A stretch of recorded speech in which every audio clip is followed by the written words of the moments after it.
Mon podcast IMO. Bienvenue dans ce nouvel épisode de mon podcast IMO et bienvenue Bruno Rouleau. Bonjour Fred. Bruno, ce n'est pas la première fois que nous nous parlons. Avec vous, nous avons démarré il y a quelques semaines déjà une série de questions et à chaque fois vous y répondez de manière simple et concrète et très précise.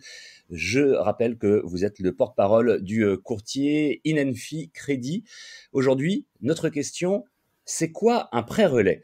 Alors, dans un marché du logement tendu, on a toujours peur de manquer la bonne affaire, surtout si on est déjà propriétaire d'un bien et qu'on n'a pas le temps de le vendre pour acheter le bien suivant.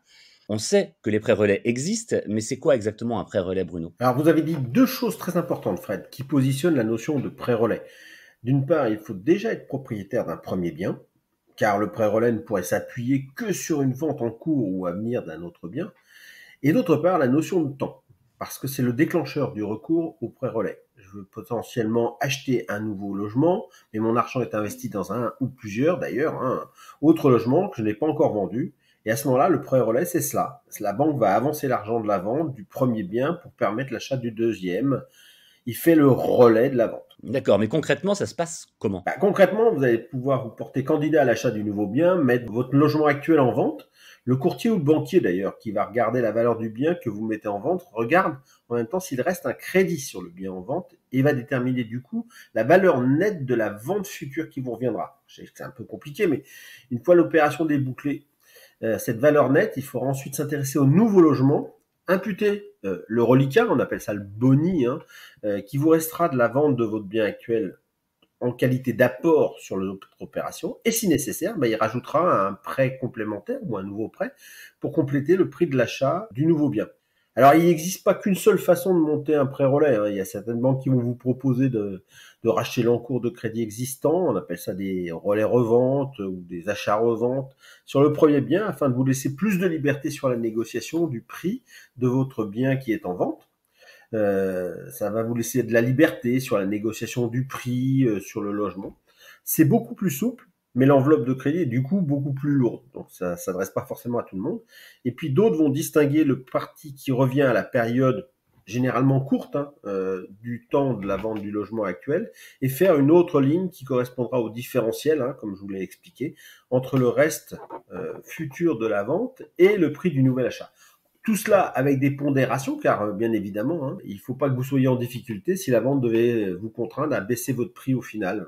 Voilà, c'est un petit peu tous ces réflexes. C'est pas très facile, mais c'est finalement un bridge, comme on dit en anglais. Un bridge, un pont. Est-ce qu'il y a un risque dans tout cela, Bruno Rouleau ? Parce que dans l'esprit de beaucoup de gens, le prêt relais coûte cher. Est-ce que c'est vrai ? Est-ce que ça coûte vraiment cher ? Le taux d'intérêt du prêt, il est aux conditions du marché. Et comme tous les taux aujourd'hui sont très bas, le taux proposé sera très bas. D'ailleurs, il est lui-même encadré par la loi. Souvenez-vous, on avait parlé des taux d'usure.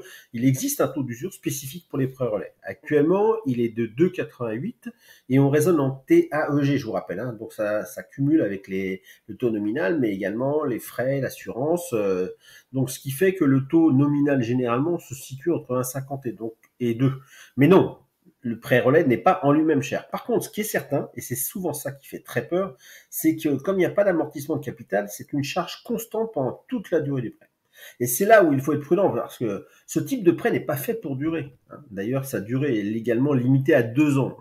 Il faut donc sécuriser absolument la vente de l'actuel logement pour ne pas partir sur trop d'inconnus et d'aléas. En fait, ce n'est pas vraiment... on ne peut pas être à l'abri d'un délai un peu long, qui pourrait être même plus long que prévu pour la vente. C'est notamment le cas si le bien est dans une gamme de prix un peu élevée, si le secteur sur lequel on est, il est moins dense, moins actif, ou encore s'il y a des particularités concernant le logement. Donc, s'agissant du prix de vente, il est conseillé de faire appel à un professionnel à la transaction immobilière pour éviter les désillusions et surtout la perte de temps dans les négociations de prix de dernier instant qui pourrait du coup, effectivement, faire baisser le prix de la future vente du bien. Le banquier, lui, va faire attention à tout cela. Il se renseignera sur l'état d'avancement de la vente, selon que vous êtes dans la publication, sur compromis signé, accepté et avec un prêt sur la nouvelle personne qui va acheter. Il ne retiendra qu'une partie du prix de mise en vente pour ne pas vous mettre en difficulté si jamais ça ne devait pas tout se passer comme exactement c'était prévu. Donc le but du prêt relais, c'est qu'il soit utilisé que peu de temps et dans des conditions prévues à sa mise en place. Et là, le relais, c'est pas forcément très cher. Alors, je rappelle que la question du jour, c'était « C'est quoi un pré-relais ?» Vous y avez parfaitement bien répondu, Bruno Rouleau. J'ai appris des choses et j'en ai découvert beaucoup aussi par rapport à des idées peut-être reçues que j'avais. Merci d'avoir participé à mon podcast IMO avec nous aujourd'hui. Bonne journée, Fred. Bonne journée à vous. Je rappelle que vous êtes porte-parole donc du courtier Inenfi Crédit. Et moi aussi, j'ai une question à vous poser. Est-ce que vous êtes prêt à revenir bientôt pour répondre à une nouvelle question ? Toujours avec vous, Fred. Alors, à bientôt. Mon podcast IMO.